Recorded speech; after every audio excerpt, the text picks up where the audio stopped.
5월은 가정의 달이라고 하죠. 어린이날도 있고 어버이날도 있고 스승의 날도 있고 이렇게 함께하는 시간을 많이 가지고 그런 계절, 그런 날이라고 할 수 있습니다. 오늘 특별히 어린이 주일입니다. 어린이 위주로 이렇게 또 말씀을 전해야 되고 또 한데, 우리 여기 보면 어린 친구들 많이 가르치는 또 선생님들도 많이 계시고, 우리가 좀 있으면 어른이 되지만 지금은 또 부모님 밑에 자녀라고 할 수 있습니다. 나이가 많이 든 60이 넘은 그런 자녀도 있고 70이 넘은 자녀도 있습니다. 부모님이 계시면 다 자녀 아니겠습니까? 그래서 꼭 뭐 몇 세까지가 자녀다 이런 건 없는 것이죠. 자녀들을 어떤 시각으로 바라볼 것인가에 대한 것은 참 중요한 것 같습니다.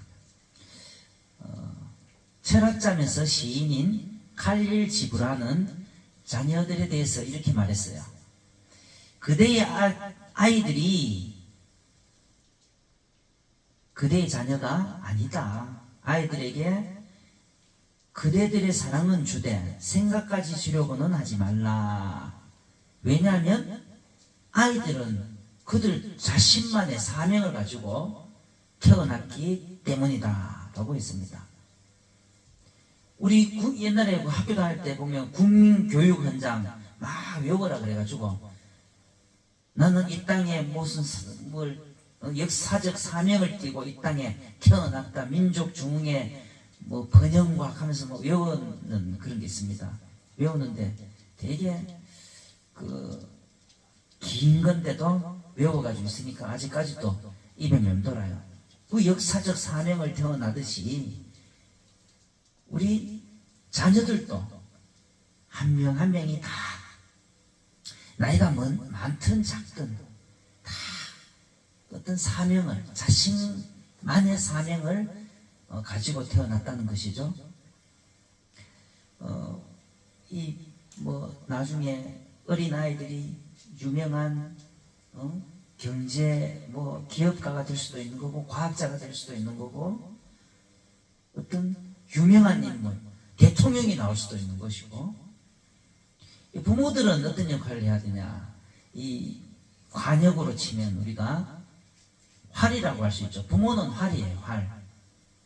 그 화살통에 있는 활 땡기면 잘 던져야 화살이 관역에 잘 꽂히잖아요. 우리나라 특히 양궁을 잘하는데, 양궁 우리 1위잖아요. 세계 1위지만은 이 활을 잘 이렇게 조준을 못하면 화살이 관역을 벗어나게 되는 겁니다.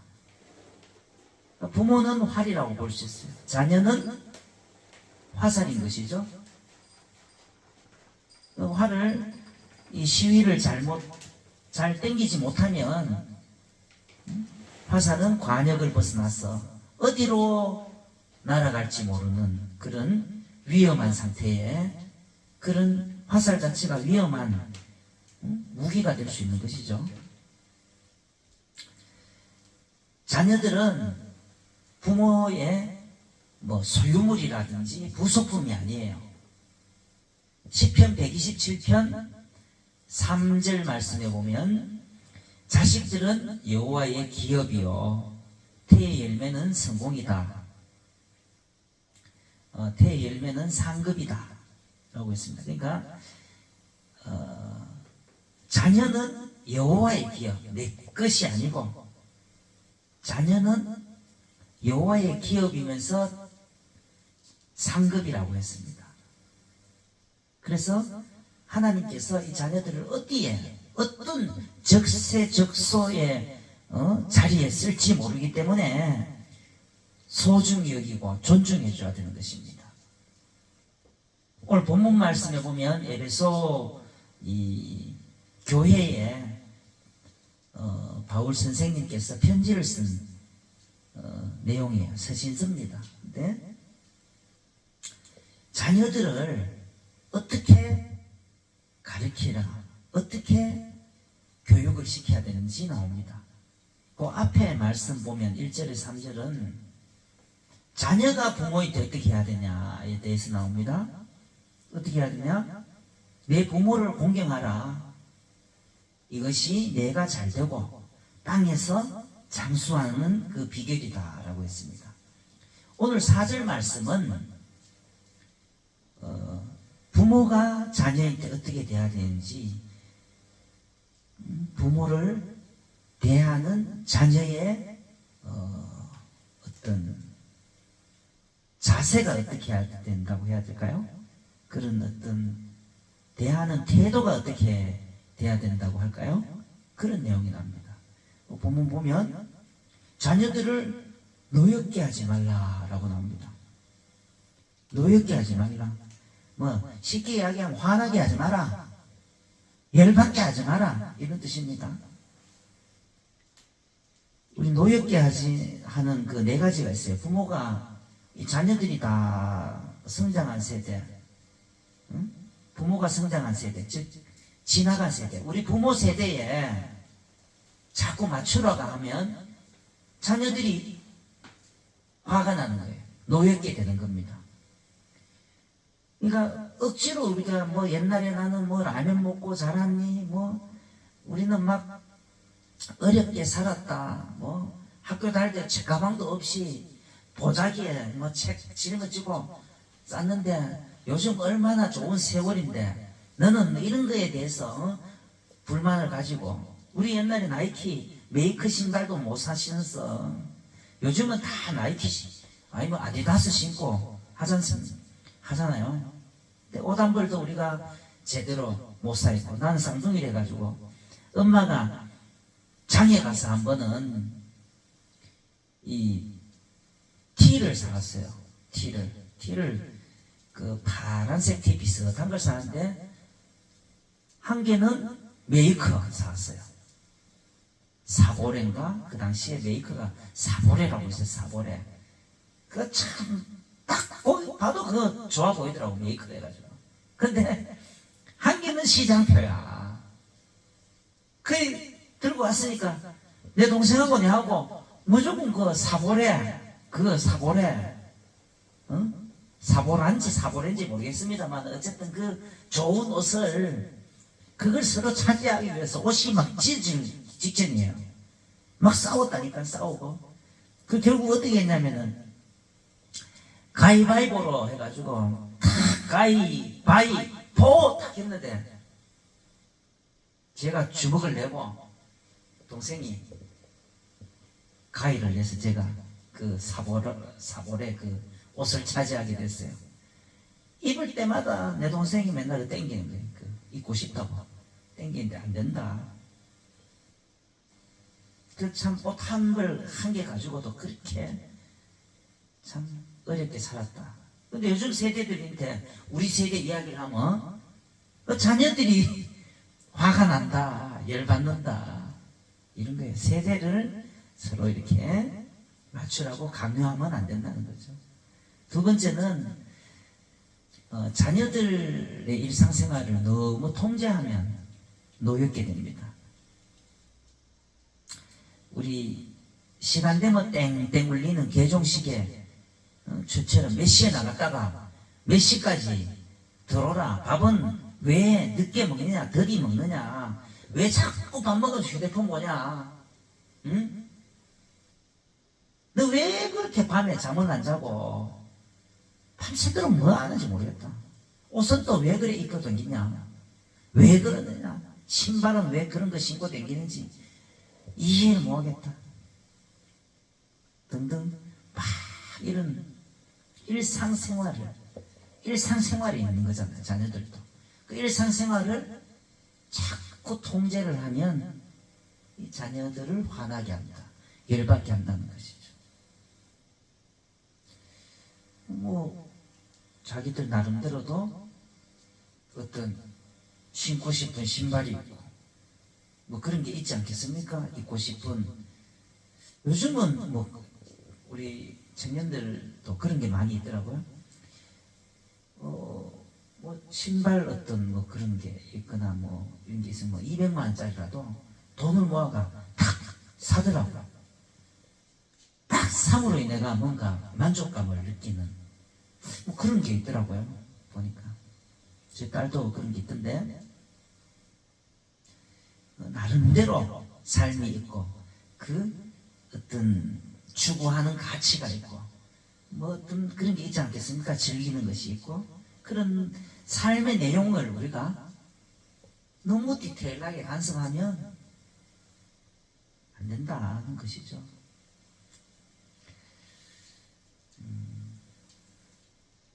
세 번째는 이치에 많지 않고 논리적으로, 뭐 이성적으로, 합리적으로,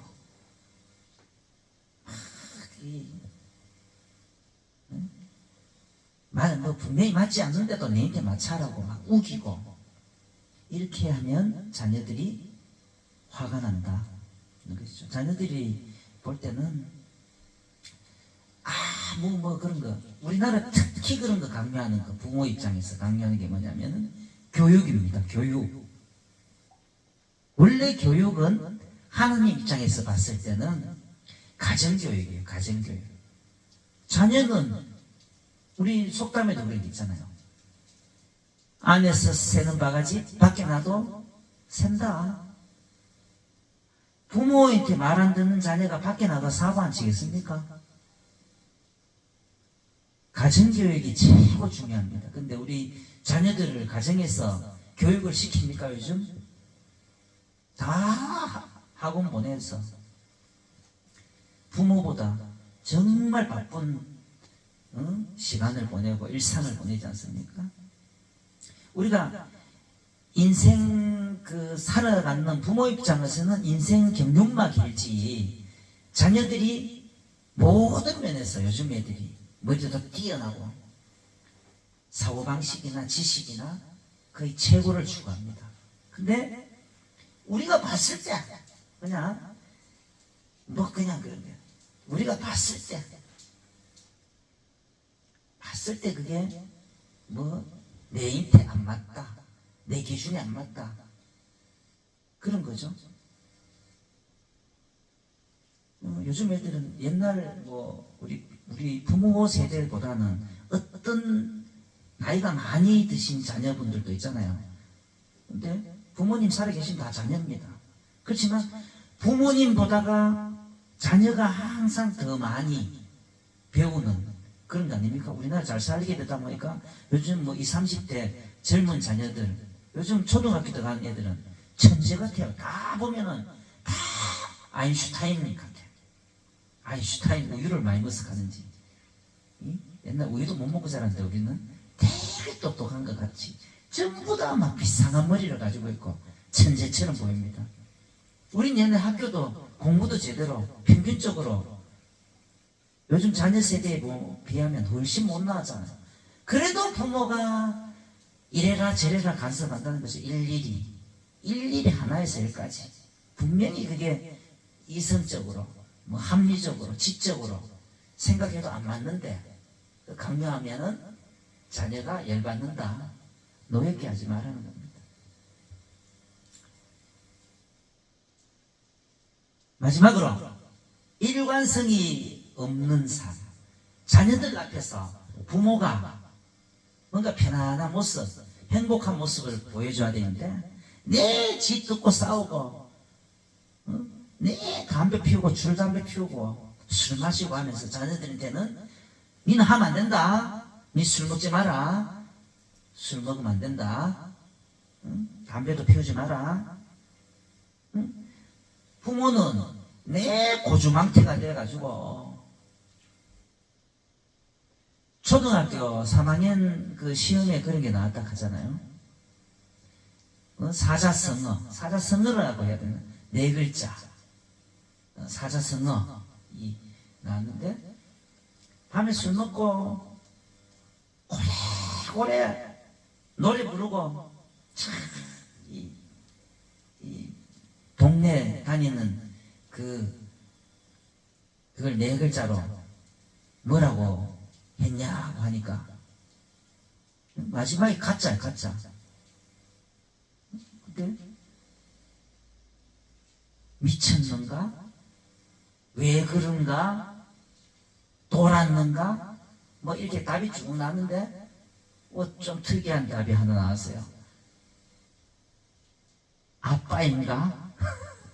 아빠가 술 먹고 시끄럽게 하고 동네 방네 떠들고 다닌다는 거죠.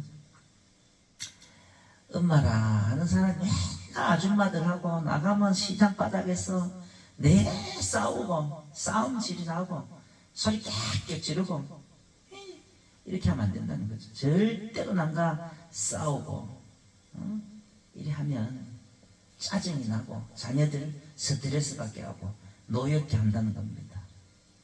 이런 거 하지 말라는 거죠. 그래서 자녀들 잘 양육 잘 키우려면 부모가 본이 보여야 된다. 그런 말씀입니다.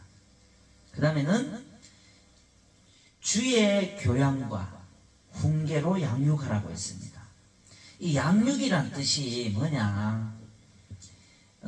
원래 헬라어 원뜻이 이 꽃을 가꾼다는 거예요. 꽃은 이쁘잖아요. 보통 꽃은 여기도 꽃이 있습니다. 이건 난이죠. 난이 있지만 꽃을 잘 가꾸고 잘 자랄게 늘 물을 주고 이쁘다 하고 닦아주고 그런 뜻입니다. 양육이라는. 집에 애완동물을 키우는 분들이 있습니까? 애완동물 어떻게 키웁니까? 애완동물을 기른다. 이 양육하라는 것은 애완동물을 기르는 그런 뜻이라고 봐도 됩니다. 그래서 이 양육은 잘 가꾸는 거죠. 자녀들을 양육시킨다는 것은 이 식물이나 어떤 우리가 키우는 애완동물처럼 잘 가꾸면서 잘 보듬어 주면서 가꾸어야 한다는 이게 헬라어 양육이란 뜻입니다. 화단은 잡초를 제거하고 벌레를 잡아주고 영양을 공급하려면 그렇게 해야 식물이 잘 자라더라고요. 저희 집에 식물이 한 30여 가지가 있어요. 집사람이 원예 그 하회 그 플로리스트를 해가지고 늘 꽃을 사가지고 집이 항상 뭐 빨간 꽃, 노란 꽃, 푸르게 그린 이 참 눈이 즐겁고 항상 맑고 시원한 느낌, 그런 따뜻한 느낌, 편안한 그런 환경이 있습니다. 여러분들도 이 집에 식물을 많이 키워야 돼. 식물 많이 키우면 사람이 좀 안정됩니다. 뭐 좀 성질 급한 것도 좀 줄일 수가 있고. 그래서 우리 자녀들 기르는 게 교양과 훈계로 양육하라 그러는데, 교양이 뭐 어떤 겁니까? 지식적인 것도 있지만 어떤 것을 교양 있게 한다는 거. 사회생활에서 기본적인 뭐 품행, 학식 이런 걸 따지는 거죠. 성경에 보면 교양으로 나오는 데가 있고 교양 또는 교훈으로 나오는 것도 있어요. 오늘 성경 본문이 약간 우리가 교훈적인 설교죠. 교훈적인 설교. 그러니까 감동적인 설교도 있고, 약간 설교라는 게 간증적인 설교도 있어요. 간증. 설교를 구분해 보면, 또는 어떤 목표를 가지고 세미나 같은 설교가 있어요. 헌신 예배, 뭐 여전도의 헌신 예배, 학생회 헌신 예배, 뭐 이런 거 있잖아요. 재직회 헌신 예배, 성경 그 어떤 세미나식 예배, 그런 설교가 있고, 그런데 오늘은 설교가 약간 교훈적인 설교예요. 부모는 자녀를 이렇게 교육하라, 이렇게 어떻게 해라, 교양 있게 가르쳐라. 교양 있게. 교양이 있어야 되잖아요. 어디 가가지고 아무것도 지식적으로도 표면적으로도 멋대로 돌아다니면 안 되잖아요. 어떤 말씀에 기초해서 하나님 말씀 기초해서 하나님 말씀 성경이잖아요. 성경 말씀에 기초해서 자녀들이 잘 살아갈 수 있도록 부모가 가르쳐야 된다. 그 다음에 훈계입니다. 훈계는 뭐 잘 안 될 때 상담도 받아야 되고 채찍질도 해도 맡기도 해야 돼요. 전 초등학교 4학년 때 우리 그때 뭐 시골에 잘 있으니까 뭐 먹을 것도 없고 뭐 하니까 집에 심심해가 동생하고 이 시렁 있죠? 선반 같은 거 그거 올라가서 곱사 자기 등 이렇게 받쳐라 그러고 올라가서 엄마 가방에 손을 댔어요. 지갑에 50원을 꺼냈어. 50원 그때 컸어요. 요즘으로 치면 한 5,000원 정도까지는 안 돼도 한 2,000원 정도 되는 것 같아요. 50원 꺼내가 동생하고 막 그 가게에 가가 운수 대통 사먹고 알사탕 한 개 사먹고 그래도 10원이 남더라고. 10원 또 들고 있다가 이거는 처음에 할 때는 막 가슴이 떨려 도둑질을 한 거죠. 엄마 지갑에 손을 댔는데 몇 번 하니까 편안해지더라고. 들키지도 않고. 그러다 어느 날 제가 엄마 지갑에 손을 탁 또 댔어요. 시렁에 이 등받이에서 올라가서 탁 올라가가지고 탁 했는데 그거를 내가 내일 학교 가서 공부 마치고 오면서 아이스크림 사 먹겠다고 이걸 똘똘 종이에 똘똘 말아가지고 어디 놔둬야 되는데 아침에 학교 갈 때 마루 밑에 신발에 넣어놨어요. 처음에 넣어놓으니까 아버지가 아침에 일하러 가시는데 가다가 아침에 내 학교 가기 전에 신발 그거 신을 것 같아. 그럼 들키잖아. 그래서 생각을 뭐 이래저래 궁리하다가 이 감자 이렇게 보관하는 데가 있어요. 둥근 망태기, 큰 망태기 같은데 거기에 감자 밑에 탁 숨겨놨는데 아이고 이게 아침에 엄마가 감자 반찬 한다고 가다가 들켰겠습니다. 제가 그러니까 아버지한테 자다가 일어나서 죽도록 맞았습니다. 종아리를 죽도록 맞아가 다시는 제가 엄마 지갑에 손을 안 댔고 당연히 다른 사람 손에도 어떤 뭐 이렇게 물건에 손을 안 댔습니다. 그때 제가 안 걸리고 넘어갔더라면 이 지금 큰 도둑놈이 되어 있지 않을까 이런 그런 어떤 생각도 해보게 되는데요. 이 잘못되고 어떤 습관이 잘못되고 또 잘못된 거 요즘은 뭐 그냥 넘어가는 경우가 많아요. 부모님 왜냐? 애들이 귀하니까 잘못해도 눈 감아주고 됐다 마 그럴 수도 있지. 안 된다는 겁니다. 분명히 눈물이 쏙 빠지도록 반성하고 각성하고 그렇게 해야 된다는 것이죠. 이것이 훈계입니다. 아이는 부모의 모든 것을 비춰주는 거울이라고 합니다. 부모의 모든 행동을 보고 배우면서 자신을 가꾸면서 성장해 가는 게 자녀인 것이죠. 그래서 부전자전이라고 하잖아요. 그 부모나 자식이나 똑같다고 보시면 돼요. 그 엄마의 그 딸이잖아요. 그리고 그 보통 시집가고 장가가고 결혼식 하기 전에 선볼 때 제일 먼저 따지는 게 그 부모님 뭐 하시는 분이냐 그거 제일 먼저 보세요. 부모님 보면 자식을 안 봐도 알 수 있다는 겁니다. 철학자 플라톤은 사다리 이론에서 이 가정에 아버지와 어머니 이 두 기둥이 있다고 합니다. 사다리가 이렇게 두 기둥이 있고 중간에 이렇게 이 두 기둥이 아버지하고 어머니라는 거예요. 자녀들은 이 사다리 두 기둥을 타고 오르락 내리락 하는 그게 자녀라는 것이죠. 근데 사다리가 어떻습니까? 한쪽은 튼튼해. 근데 한쪽은 좀 부실해요. 좀 썩어 들어가. 아니 부러질 것 같아. 그럼 자녀가 오르락 내리락 할 수 있습니까? 오르락 내리락 할 수가 없는 것이죠. 자녀는 상처를 입게 되는 것이죠. 사다리 타다가 다치게 되는 것이죠.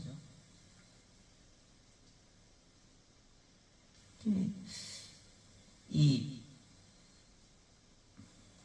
애들 앞에서 아버지가 엄마를 막 패거나 지잡듯 하면 나중에 그 자식도 장가 가서 시집 가서 그 배우자 자기 신랑이나 자기 와이프 지잡듯 한다고 해요. 부모들이 자녀 앞에서 말과 행동하는 게 이게 참 중요하신 거죠. 중요한 거죠. 왜 조심해야 됩니까?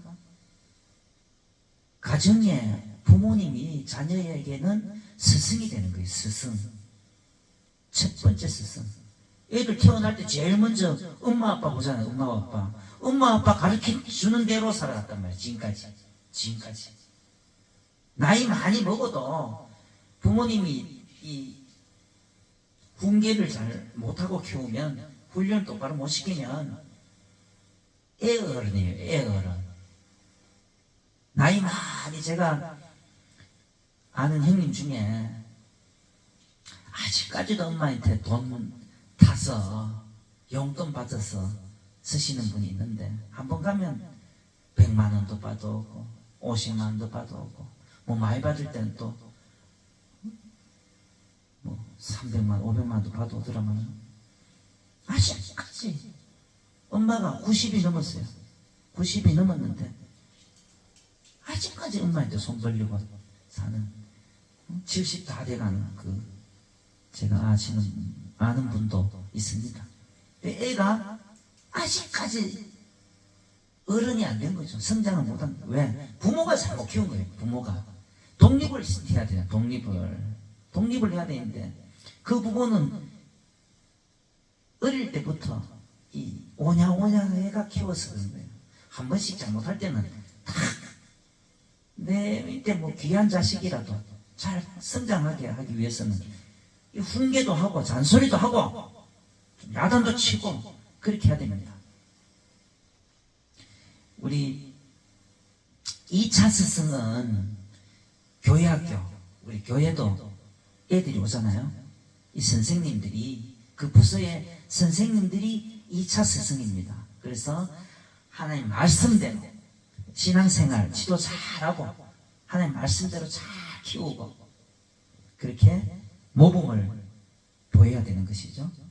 그 선생님들 역할이 상당히 중요합니다. 오늘 청년들 여기 선생님들 많잖아요. 그러니까 교회 오면 학교에서도 그렇지만은 부모 대신 선생님인 거예요. 부모 대신 선생님. 선생님이 부모의 마음으로 잘 가르치고 교육시키고 해야 된다는 것이죠. 히틀러는 유대인도 싫어했고 여자를 굉장히 싫어했습니다. 그 이유가 뭐냐? 자기 아버지가 엄마를 잘 미워했거든. 싫어하고 너무 핍박하고 괴롭히고 어느 날 자기 아버지 히틀러 아버지가 해외에 먼 출장을 갔는데 장기간 출장을 갔는데 자기 엄마가 옆집 아저씨하고 바람이 났어요. 그 옆집 아저씨가 유대인인 거예요. 그래서 히틀러가 나중에 독신으로 살자. 독신으로. 그리고 유대인 그 남자하고 사귄 엄마 이 유대인 남자가 너무 미워서 증오하는 마음이 계속 싹 텄어.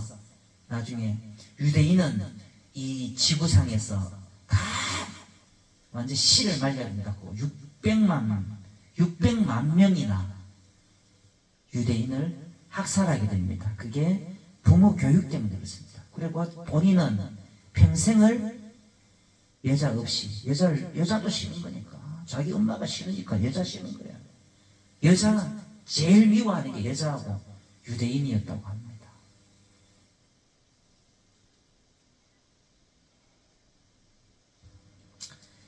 미국 16대 대통령 링컨은, 제가 링컨 이야기 자주 하죠. 링컨이 그만큼 세계적으로 영향력을 끼치는 위대한 인물이면서 우리 신앙의 모델이기 때문에 그렇습니다. 링컨의 어머니는 아주 가난한 중에도, 링컨도 어린 시절에 그 아버지가 수성공이었거든. 구두 수성공. 그러니까 구두 닦기 소년이었어요. 링컨도 가난하기 짝이 없었어. 그렇지만 어머니가 신앙심이 정말 좋았습니다. 그래서 어머님이 성경책을 가지고 하나님 뜻대로 살아라, 하나님 말씀대로 살아라, 늘 하나님 말씀 읽어주고 늘 성경을 품속에 가르쳐주면서 끼워서 재우고 언제나 희망을 품고 그렇게 살게 했습니다. 이웃을 사랑하고 사람 존중해가면서 하나님 말씀대로 그 가치관을 다 하나님 중심으로 살으라고 항상 엄마가 교육을 시켰습니다. 그래서 링컨이 여러 번 성경을 떨었지만 결국은 미국 대통령에 당선이 되고, 남북으로 갈라져 있던 우리나라처럼 이 남북으로 갈라져 있던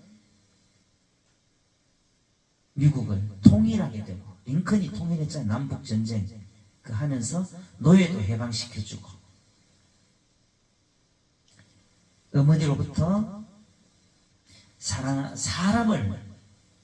사랑도 많이 받았지만 사람을 귀하게 여기고 사람을 존중해야 된다는 이 신앙 고백, 신앙 교육, 이 영향으로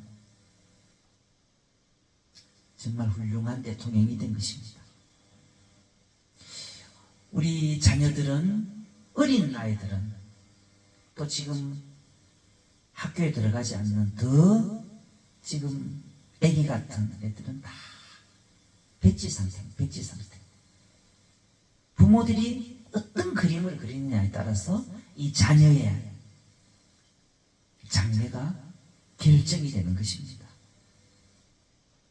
하나님은 이 소중한 자녀들, 요즘 자녀들이 귀하지 않습니까? 근데 우리 어른들 손에 맡겨져 있는 겁니다. 우리 청년들은 어떻습니까? 교회에서 애들 가르치는데 우리 청년들이 선생님이잖아요. 선생님 손에 애가, 장래가, 미래가 달려있는 겁니다. 어떻게 키워야 될 것 같습니다. 교회 안에서 그 내 자녀다 생각하고 내 애다 생각하고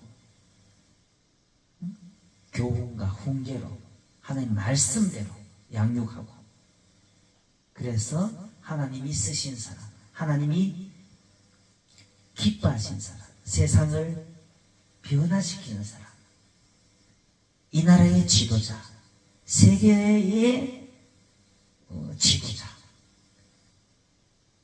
이 세상의 지도자, 전체를 변화시킬 수 있는 그런 훌륭한 인물들로 다 써주시는 것입니다.